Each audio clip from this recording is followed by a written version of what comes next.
Puji Tuhan, pertanggal 12 Desember 2021, ibadah onsite GBI Bintaro House of Shalom bertambah menjadi 2 kali jam ibadah, yaitu di jam 9 pagi dan jam 11 siang.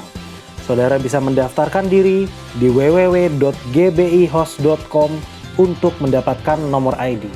Happy Sunday and Welcome home. Wow, luar biasa ya. Tadi kita udah sama-sama dengar bahwa ibadah onsite GBI House of Shalom pertanggal 12 Desember menjadi 2 kali ibadah. Wah, puji Tuhan banget ya. Nah, selain itu, kami juga mau menginfokan dalam waktu dekat akan ada 2 kegiatan penting di bulan ini.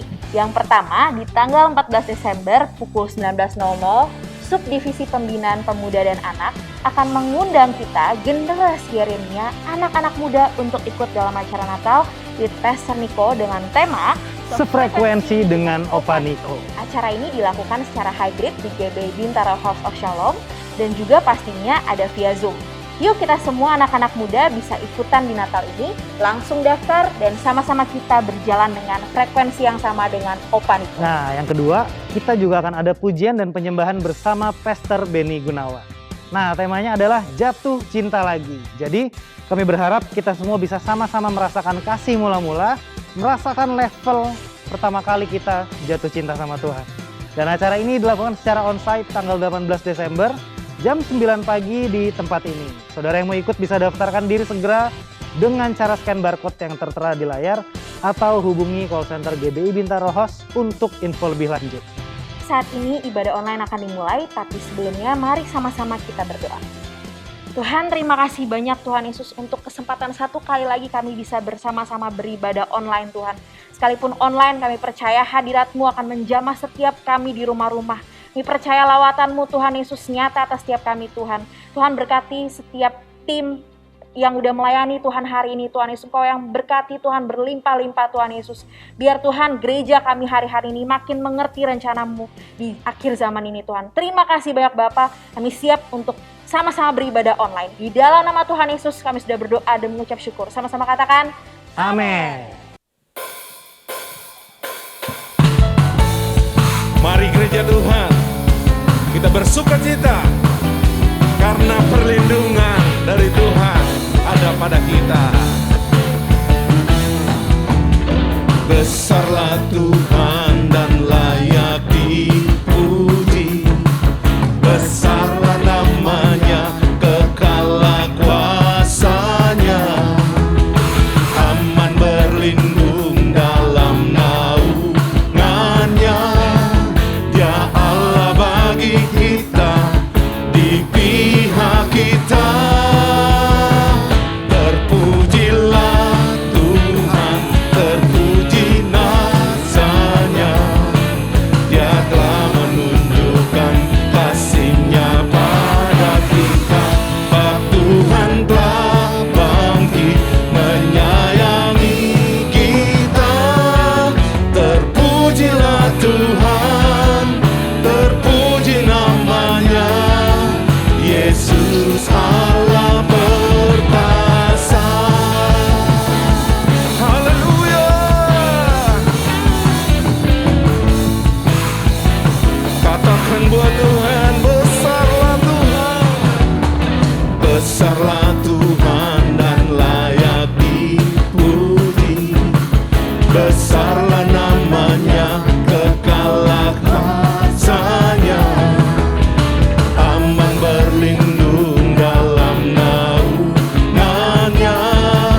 Kami hidup karena janji-Mu ya Tuhan. Dan kami tahu janji-Mu tidak pernah terlambat bagi kami. Haleluya. Haleluya. Thank you Lord. Haleluya.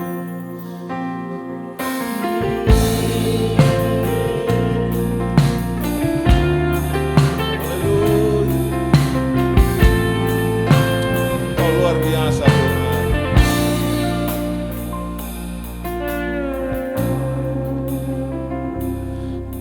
Ketika ku hadapi kehidupan ini, jalan mana yang harus ku pilih? Ku tahu ku tak mampu, ku tahu ku tak sanggup, hanya Kau Tuhan tempat jawabanku. Aku pun tahu ku tak pernah sendiri, sebab Engkau Allah yang menggendongku. Tangan-Mu membelaiku, cinta-Mu memuaskanku. Kau mengangkatku ke tempat yang tinggi.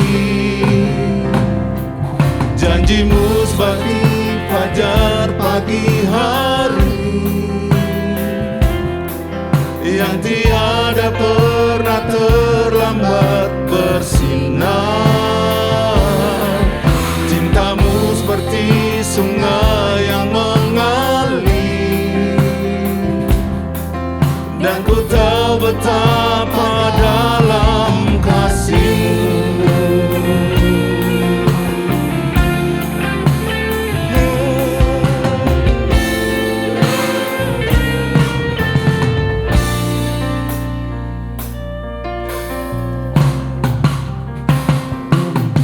Ketika ku hadapi kehidupan ini, jalan mana yang harus ku pilih?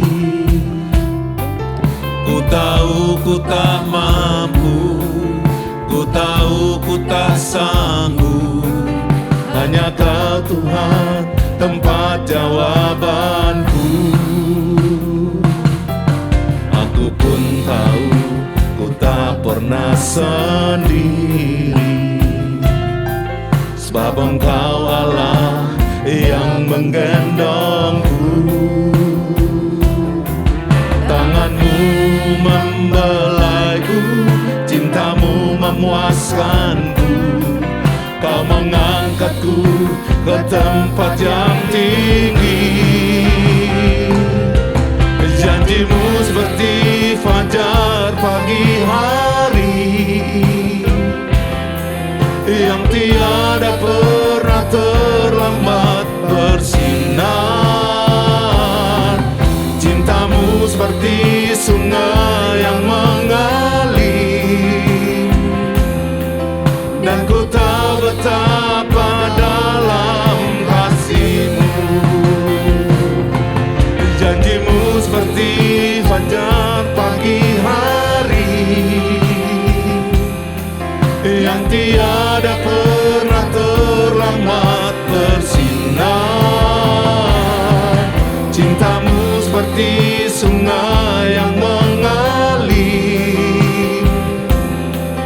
dan ku tahu betapa dalam kasih-Mu. Mari kita angkat tangan buat Tuhan. Janji-Mu seperti fajar pagi hari, yang tiada pernah terlambat bersinar. Cinta-Mu seperti sungai yang mengalir, dan ku tahu betapa dalam. Mari sekali lagi. Janji-Mu seperti fajar pagi hari, yang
masuk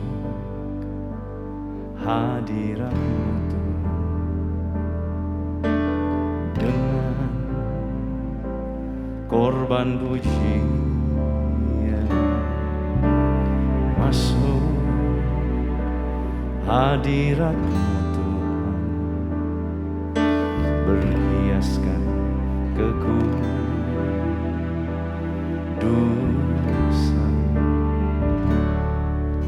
di hadapan hadirat-Mu Tuhan. Rasakan kedamaian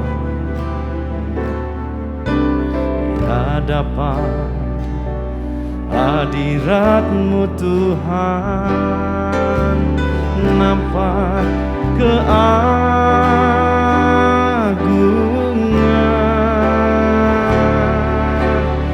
Yesus, ku sembahkan, sujud di hadapan-Mu.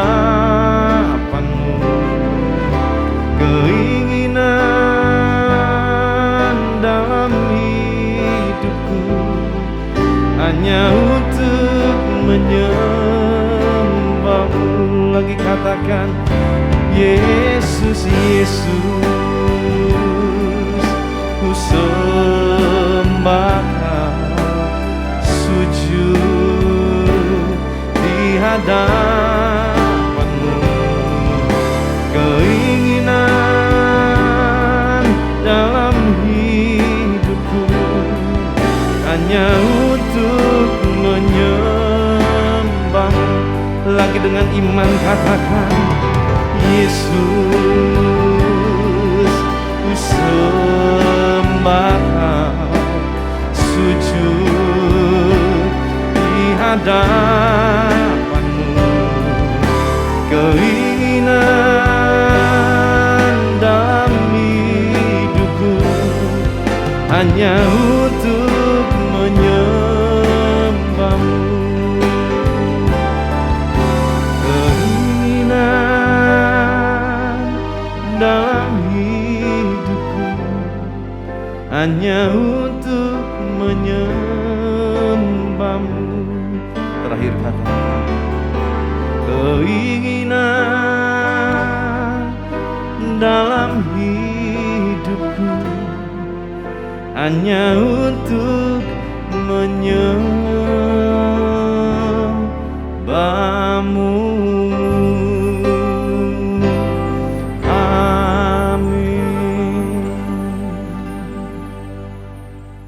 Shalom jemaat Tuhan, jemaat House of Shalom yang saya kasihi. Senang rasanya saya mendapat kesempatan untuk boleh membagikan firman Tuhan buat saudara semua. Saya ucapkan terima kasih untuk Pastor Benny, semua para pemimpin yang ada, dan semua rekan-rekan, para pengerja, pelayan Tuhan, dan jemaat Tuhan. Hari ini kita sama-sama akan belajar satu topik firman Tuhan yang saya beri judul adalah How to Handle the Failure. Bagaimana kita bisa mengatasi kegagalan. Ini yang menjadi topik firman Tuhan kita hari ini, sehingga kita tahu bagaimana waktu kita ngalamin kegagalan, apa yang kita harus lakukan. How to handle the failure. Saudara, sadar atau tidak sadar, banyak di antara kita, sejak dari masa kecil, kita diajar oleh orang tua kita. Apa yang didoktrinasi adalah bagaimana untuk menjadi orang sukses. Bagaimana menjadi orang yang berhasil, hari lepas hari, lebih berhasil, lebih sukses. Apakah itu salah? Tentu tidak. Tetapi yang menjadi bahaya adalah saat seseorang diajar untuk berhasil, tetapi tidak pernah tahu bagaimana harus menghadapi yang namanya kegagalan. Sebab tentu di balik sebuah keberhasilan, pasti orang pernah mengalami yang namanya kegagalan demi kegagalan. Makanya hari ini kita akan sama-sama belajar bagaimana justru di saat gagal, apa yang kita harus lakukan, apa respon kita, sehingga waktu kita alami kegagalan, kita dapat bangkit berdiri dan keluar mengatasi semua kegagalan kita. Amsal pasal 24 ayat yang ke-16 berkata, sebab 7 kali orang benar jatuh. Banyak saudara ya. 7 kali, bukan 1 atau 2 kali. 7 kali. Dan di sana yang jatuh adalah orang benar, bukan orang fasik. Maksudnya orang benar apa? Orang yang betul-betul melakukan kebenaran. Orang yang melakukan apa yang menjadi perintah firman Tuhan. Orang yang melakukan apa yang menjadi instruksi dari firman Tuhan. Orang model begitu bisa jatuh 7 kali, saudara. Banyak. Tetapi masalahnya bukan pada jatuhnya. Karena ayat ini tidak titik sampai di sana, tetapi ada komanya. Setelah dikatakan 7 kali orang benar jatuh, koma, artinya belum selesai. Namun, tetapi orang benar itu, ia bangun kembali. Tetapi orang fasik akan roboh dalam bencana. Ini penting, saudara. Bukan soal jatuhnya berapa kali, tetapi soal bangun kembali, bangkit lagi. Mungkin saudara sekarang dalam keadaan terpuruk. Saudara dalam keadaan mengalami kebangkrutan. Bisnis harus gulung tikar. Keadaan ekonomi berantakan. Keadaan rumah tangga juga tidak dapat dibanggakan. Banyak hal mungkin saudara sedang alami dan saudara merasa sedang terpuruk sendiri dan tidak tahu harus berbuat apa. Saudara merasa menjadi orang gagal dan tidak tahu bagaimana harus bangkit berdiri. Nah, hari ini Tuhan akan mengajarkan kita melalui firman-Nya justru bagaimana kita akan belajar untuk bangkit waktu kita mengalami kegagalan. Nah, saudara, satu kali saya punya kesempatan untuk berbincang-bincang dengan seorang hamba Tuhan yang merupakan legendaris bulu tangkis Indonesia, di mana beliau menjuarai All England 8 kali dan Thomas Cup 4 kali. Bahkan beliau masuk dalam Guinness Book of Record, juga menjadi salah satu Asian Heroes dalam bidang atletik bulu tangkis. Beliau adalah Om Rudi Hartono. Dan pada saat itu saya punya kesempatan ngobrol sama Om Rudi. Saya senang banget karena Om Rudi gayanya santai banget, saudara ya. Dan waktu itu saya nanya, Om ini hebat banget ya. Juara berkali-kali. Wah, ini luar biasa. Rekor yang luar biasa. Om ini pasti nggak pernah kalah, saya bilang begitu. Tapi ternyata Om Rudi bilang begini, kata siapa, Van? Justru saya ini beberapa kali kalah. Oh, masa Om? Betul. Tetapi waktu saya kalah, saya lihat-lihat. Saya tidak kalah di event-event besar, tapi saya kalah di event-event kecil. Dan di event-event kecil waktu saya kalah, saya belajar dari kesalahan saya. Supaya nanti di event besar, saya menang. Oh begitu. Seorang yang luar biasa seperti Om Rudi pun ternyata sebelum dia mencapai puncak kesuksesan, dia mengalami masa kegagalan. Maka sangat lumrah sekali untuk seseorang yang sedang menuju kepada keberhasilan, dia mengalami yang namanya kegagalan. Buat saudara yang sekarang sedang terpuruk gagal, saudara jangan putus asa. Kenapa? Sebab kegagalan engkau waktu engkau hadapi, engkau respon dengan benar, engkau bangkit lagi dari kegagalanmu, engkau akan lebih berhasil dari masa-masa sebelumnya. Saudara, ada prinsip yang dikatakan small is big. Small is big. Apa maksudnya? Kalau kita lihat Matius 25 ayat 20 sampai 23, ini adalah kisah tentang ada 3 hamba yang diberikan 5, 2, dan 1 talenta. Dikatakan hamba yang menerima 5 talenta, tentu kalau kita bilang 5, 2, dan 3, 5, 2, dan 1. 5 banyak, 2 ya lebih banyak lah dari 1. 1 paling kecil. Kita berpikir demikian. Tetapi ternyata firman Tuhan di Matius pasal 25 berkata sebaliknya. Coba kita lihat. Hamba yang menerima 5 talenta itu datang dan ia membawa laba 5 talenta. Katanya, Tuan, 5 talenta Tuhan percayakan kepadaku. Lihat, aku telah beroleh laba 5 talenta. Perhatikan kata tuannya. Maka kata tuannya itu kepadanya, baik sekali perbuatanmu itu, hai hambaku yang baik dan setia. Engkau telah setia dalam perkara kecil. tuannya tidak berkata bahwa engkau sudah setia dalam perkara besar karena engkau dipercayakan 5. Bukan.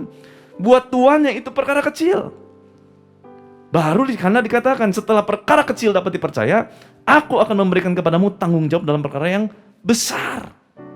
Sama dengan hamba yang terima 2 talenta, dikatakan engkau sudah setia dalam perkara kecil. Saudara, engkau mungkin melihat membandingkan dirimu pada orang lain. Oh, dia lebih hebat, dia lebih luar biasa, bisnisnya lebih berhasil dan sebagainya. Tapi sebetulnya di hadapan Tuhan semua sama. Semua sudah ditakar, diberikan sesuai dengan kapasitasnya masing-masing. Di hadapan Tuhan semua itu kecil, tetapi bergantung kepada respon kita. Kalau kita merespon dengan benar, maka yang kecil itu dapat menjadi sesuatu yang besar karena Tuhan akan percayakan sesuatu yang luar biasa buat saudara. Saudara nggak usah minder. Mungkin saudara melihat di tanganmu hari ini hanya ada hal-hal kecil yang mungkin tidak ada artinya. Jangan salah. Hal kecil yang kau pikir gak ada artinya, kalau kau lakukan dengan sungguh-sungguh, engkau akan lihat perkara besar Tuhan akan percayakan. Katakan amin. Mari kita lihat, waktu kita menghadapi kegagalan, apa yang kita harus lakukan? Yang pertama yang kita harus lakukan adalah introspeksi. Introspeksi adalah sikap melihat ke dalam diri kita sebelum kita menyalahkan orang lain. Jangan langsung apa-apa waktu ada kegagalan, waktu ada masalah, kita langsung salahkan orang lain. Salah dia sih, salah pasanganku sih, salah adikku sih, salah orang tuaku sih, salah Tuhan sih. Berhenti menyalahkan orang lain, berhenti menyalahkan situasi. Tetapi mulailah kita introspeksi melihat ke dalam diri kita. Kalau ternyata kita nggak ada kesalahan, ya nggak apa-apa. Tetapi minimal waktu kita belajar untuk melihat ke dalam introspeksi diri kita sedang belajar untuk menjadi pribadi yang rendah hati. Tetapi waktu kita belajar untuk menyalahkan orang lain, itu kita sedang belajar untuk menjadi orang yang tinggi hati.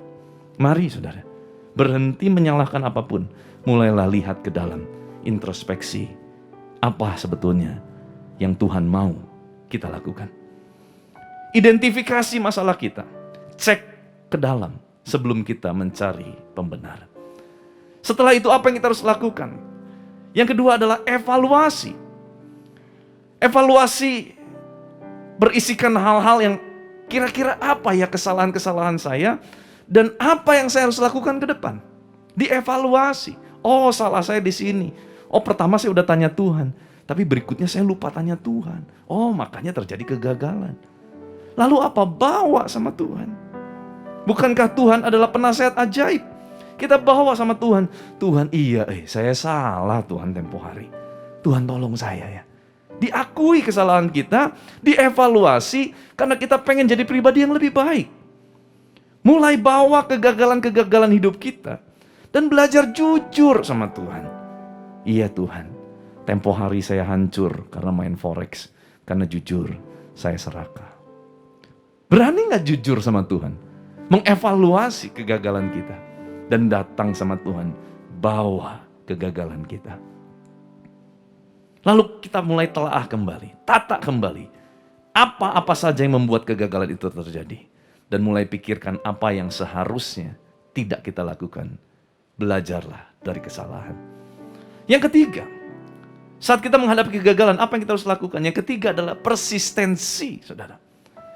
Persistensi adalah sikap gigih, tidak mudah menyerah, tidak mudah putus asa. Kalau ngalami gagal, harus berani coba lagi. Kalau ngalami gagal, harus berani coba sekali lagi. Gak apa-apa. Gak usah takut malu, gak usah takut dicemooh, tetapi coba lagi. Saudara, saya ini hidup di dalam generasi peralihan. Ya, saya hidup di dalam generasi yang namanya, saya lahir menjadi generasi X. Sebelum saya ada generasi milenial, sebelum milenial ada generasi baby boomers. Orang tua saya adalah generasi baby boomers. Dan setelah saya ada generasi Z, dan setelah generasi Z ada generasi Alpha.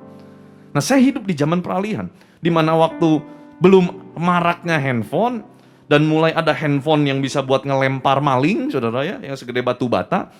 Sampai sekarang handphonenya smartphone, di mana orang nggak perlu lagi bawa dompet, cukup bawa handphone, sebab ada dompet digital. Bayangin, saya ada di zaman itu.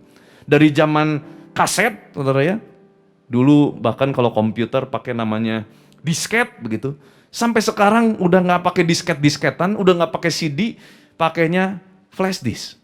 Saya hidup di zaman itu, di mana saya melihat perubahan yang drastis sekali. Tetapi saya melihat ada sesuatu yang kurang pada generasi saya dan setelah saya. Generasi semakin sekarang dituntut untuk serba cepat, instan. Apa dampaknya? Dampaknya generasi sekarang kurang memiliki persistence. Kurang punya namanya kegigihan, sikap tidak mudah menyerah. Mungkin seringkali kita lebih, ya udahlah. Kemarin udah coba, gagal udahlah. Daripada malu, udahan aja. Tetapi saya melihat justru bapak-bapak pendiri gereja, bapak-bapak rohani, ayah saya, Om Niko, bersama-sama membangun Rayon 2. Saya melihat bagaimana mereka merintis dari pelayanan rumah-rumah, desa bahkan ke kampung-kampung. Sampai sekarang Tuhan percayakan, saya lihat mereka punya yang namanya persistensi. Tidak mudah menyerah. Mereka adalah para singer fighter yang luar biasa. Padahal semuanya serba terbatas. Sumber dayanya semua serba terbatas. Tetapi mereka bisa survive. Kenapa? Mereka punya sikap gigih. Tidak mudah menyerah. Tidak mudah putus asa. Kalau gagal, coba lagi, saudara. Biarlah ini yang kita harus belajar. Generasi yang akan datang perlu belajar yang namanya sikap persistensi.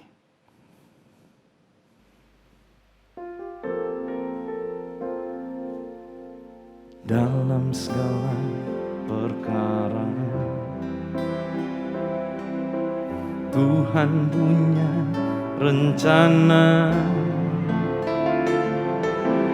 yang lebih besar dari semua yang terfikirkan. Apapun yang kau perbuat, tak ada maksud jahat. Sebab itu ku lakukan semua denganmu Tuhan. Tak akan menyerah pada apapun juga. Sebelum ku coba semua yang ku bisa, tetapi ku berserah kepada kehendak-Mu. Hatiku percaya Tuhan punya rencana. Percayalah, ada rencana Tuhan yang ajaib dan besar. Kita perlu untuk gigih dan tidak putus asa. Yang keempat, apa yang kita harus lakukan waktu kita menghadapi kegagalan? Kita harus punya namanya resistensi. Resistensi yang saya maksud adalah sikap tetap bertahan, belajar untuk kebal dengan masalah kita, jangan mudah baperan, jangan mudah bawa perasaan. Masalah boleh datang silih berganti, tetapi janganlah kita terlalu banyak bawa perasaan. Ujung-ujungnya kita banyak nanti sakit hati, banyak tersinggung, banyak kecewa karena terlalu pakai perasaan. Saya belajar, saudara, dalam masa pendewasaan saya. Saya belajar banget, terutama Pastor Benny adalah mentor buat saya. Beliau mengajarkan saya, Van, kamu harus belajar untuk jadi pribadi yang kalau sampai ibarat, saudara, ibarat tampar pipi kanan. Sakit nggak? Nggak. Padahal sejujurnya senut-senut, saudara. Nyut. Rasa nggak enak, pengen marah, mungkin pengen kesel. Tetapi belajar untuk tidak mudah baperan. Ini kita harus punya, saudara. Mungkin orang berkata, dasar kamu bodoh. Lihat kerja gini aja nggak becus. Tetapi kita harus berani berkata, oh, saya akan coba lagi. Nggak apa-apa, saya juga lagi belajar namanya. Saya mau coba lagi. Nggak apa-apa dibilang bodoh. Saya mau belajar lagi. Saya akan jadi pribadi lebih baik lagi. Ayo, saudara, miliki resistensi terhadap masalah dalam kehidupan kita. Mari fokus dengan apa yang ada dan jalani dengan sikap yang tabah. Jangan memusingkan hal-hal yang belum pasti. Ada sebuah ilustrasi, saudara. Ada seekor rusa betina yang sedang hamil besar dan dia akan segera melahirkan. Dia mencari satu tempat yang paling nyaman dekat sungai. Dan pada saat itu tanpa terasa, langit mulai gelap, cuaca mulai berubah, petir turun dengan begitu kuat, dan tanpa disadari, hutan mulai terbakar oleh petir yang menyambar itu. Sepertinya awan mendung luar biasa. Waktu dia melihat ke kanan, tiba-tiba dia melihat ada seorang pemburu yang sudah siap membidik dia dengan senjata. Waktu dia lihat ke kiri, dia lihat seekor singa betina lapar yang siap untuk menerkam dirinya. Dia sudah tidak bisa kemana-mana. Mau lari ke kanan, dia akan berhadapan dengan pemburu. Mau lari ke kiri, dia berhadapan dengan singa lapar. Mau lari keluar dari hutan itu, hutan mulai terbakar. Apa yang dia bisa lakukan dalam keadaan terpuruk seperti itu, tertekan seperti itu, terpojok seperti itu? Dia hanya bisa fokus untuk melahirkan anaknya itu. Dia hanya bisa fokus melahirkan anaknya, dia sendiri sedang menderita kesakitan. Waktu dia terus fokus kepada melahirkan anaknya, karena dia sudah tidak bisa berbuat apa-apa lagi. Apa yang terjadi? Hutan yang mulai terbakar, tiba-tiba hujan deras turun. Dan hutan yang terbakar itu dapat teratasi dengan air hujan yang begitu deras. Singa lapar yang mau menerkam. Waktu petir itu bersambar-sambaran, sang pemburu yang sudah membidik rusa ini tiba-tiba salah bidik karena petir menyambar berkali-kali. Alhasil yang dibidik bukanlah rusa yang mau melahirkan, tetapi singa lapar betina itu terbidik, tertembak, dan mati. Bagaimana dengan sang pemburu? Begitu hujan turun begitu deras, sang pemburu mencari tempat berteduh. Apa yang terjadi dengan rusa betina ini? Dia tetap melahirkan anaknya dan semua tetap baik-baik saja. Bukankah mungkin kita sering mengalami seperti apa yang dialami rusa betina ini? Kita sedang menderita sakit, susah payah. Sekeliling tidak ada yang mendukung. Keadaan sekeliling seolah-olah semakin buruk dan mencekam. Tetapi waktu kita fokus kepada rencana Tuhan, waktu kita hanya fokus menjalankan dengan penuh ketabahan, sekalipun mungkin rasanya yang kita lakukan ini tidak bisa membawa sesuatu yang luar biasa. Fokus, kerjakan, tabah. Sekalipun sakit, kerjakan. Dalam rencana Tuhan. Kita akan lihat Tuhan akan mengatur semuanya. Yang kita pikir buruk akan diubah menjadi baik. Dan yang kelima yang kita harus miliki yang terakhir adalah sikap mawas diri, saudara. Mawas diri atau self-awareness merupakan sikap kehati-hatian terhadap segala jenis bentuk ucapan maupun tindakan yang akan dilakukan. Mawas diri merupakan sikap cara membawa diri dengan mengatur emosi dan tindakan yang terkendali, agar tidak menimbulkan efek negatif di kemudian hari, serta tidak merugikan orang lain. Nah saudara, ini yang kita harus miliki, mawas diri. Banyak orang hidupnya mengejar untuk semakin rohani, itu bagus. Tetapi tanpa disadari, kehidupan dewasa rohani belum tentu dewasa emosi. Mungkin dia dewasa dalam rohani, dia tahu bagaimana dia harus menghadapi, tetapi waktu dia menghadapi karena tidak dewasa secara emosi, emosinya mudah meledak-ledak. Akhirnya justru rencana Tuhan banyak kali tertunda atau gagal karena emosinya tidak dewasa. Mari saudara, kita perhatikan bagaimana kita harus bersikap hari-hari ini. Dalam ucapan, tindakan, perbuatan, perangai kita. Jangan mudah emosi. Karena bagaimanapun tekanan yang datang dengan bertubi-tubi, sangat mudah kita akan jatuh di dalam emosi yang meledak-ledak. Mari kita mawas diri. Inilah yang kita harus lakukan. Saya berdoa buat saudara. Sekalipun keadaan bergoncang silih berganti, sekalipun kau jatuh berkali-kali, orang benar akan kembali bangkit berdiri. Sebab bersama dengan Tuhan, Tuhan akan memegang tangan kanan kita dan Tuhan akan membawa kepada kemenangan. ku tidak takut, sebab Kau besertaku. Ku tidak bimbang, sebab Engkau Allahku. Engkau meneguhkanku, bahkan menolongku. Kau batu karangku, Yesus Tuhan. Yesus memegangku dengan tangan kananmu. Yesus memberiku kemenangan. Yesus memegangku dengan tangan kananmu.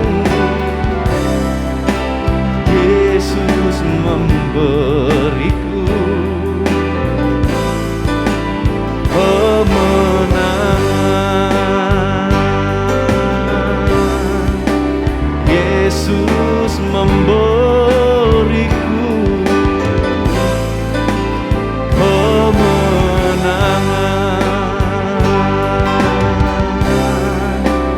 Yesus memberiku kemenangan.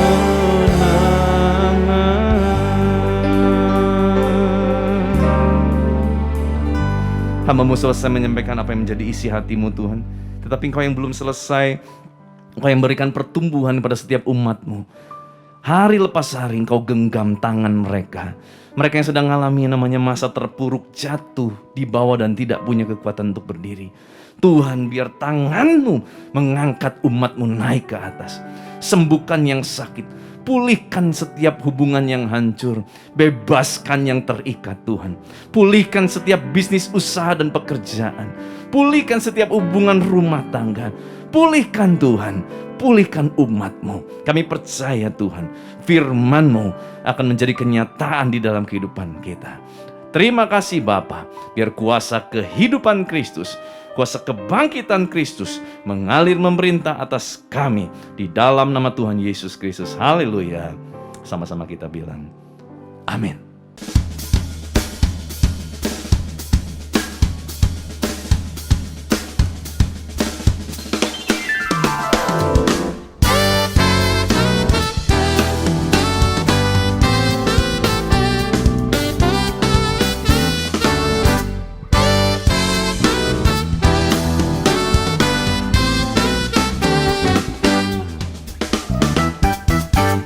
Mazmur 91. Dalam lindungan Allah. Orang yang duduk dalam lindungan yang maha tinggi dan bermalam dalam naungan yang maha kuasa akan berkata kepada Tuhan, tempat perlindunganku dan kubu pertahananku, Allahku yang ku percayai. Sungguh, Dialah yang akan melepaskan engkau dari jerat penangkap burung, dari penyakit sampar yang busuk. Dengan kepaknya, Ia akan menudungi engkau. Di bawah sayapnya, engkau akan berlindung. Kesetiaannya ialah perisai dan pagar tembok. Engkau tak usah takut terhadap kedahsyatan malam, terhadap panah yang terbang di waktu siang, terhadap penyakit sampar yang berjalan di dalam gelap, terhadap penyakit menular yang mengamuk di waktu petang. Walau 1.000 orang rebah di sisimu, dan 10.000 di sebelah kananmu, tetapi itu tidak akan menimpamu. Engkau hanya menontonnya dengan matamu sendiri dan melihat pembalasan terhadap orang-orang fasik. Sebab Tuhan ialah tempat perlindunganmu yang maha tinggi, telah kau buat tempat perteduhanmu. Malapetaka tidak akan menimpa kamu, dan tulah tidak akan mendekat kepada kemahmu. Sebab malaikat-malaikatnya akan diperintahkannya kepadamu untuk menjaga engkau di segala jalanmu. Mereka akan menatang engkau di atas tangannya, supaya kakimu jangan terantuk pada batu. Singa dan ular tedung akan kau langkahi.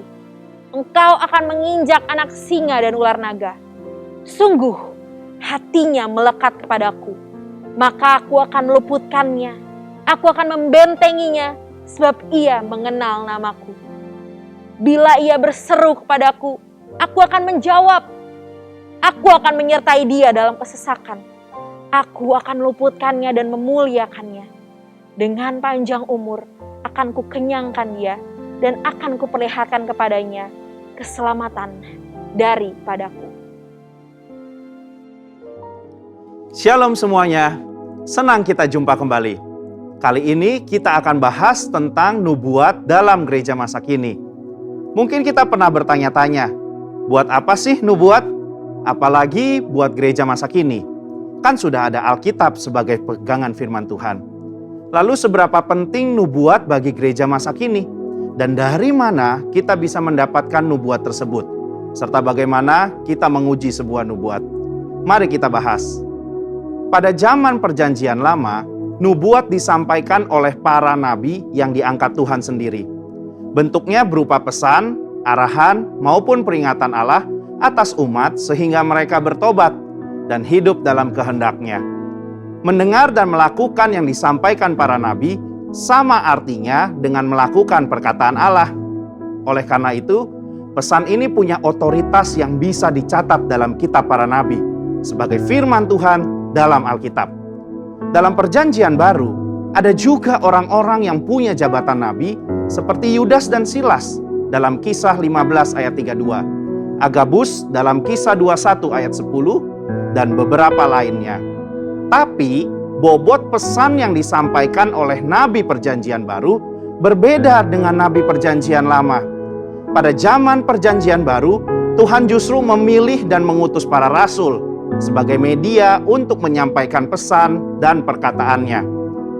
Pesan ini mendapat otoritas yang sama seperti nabi-nabi dalam Perjanjian Lama, sehingga apa yang mereka sampaikan punya nilai dan bobot kanon yang bisa dimasukkan sebagai firman Tuhan dalam Alkitab.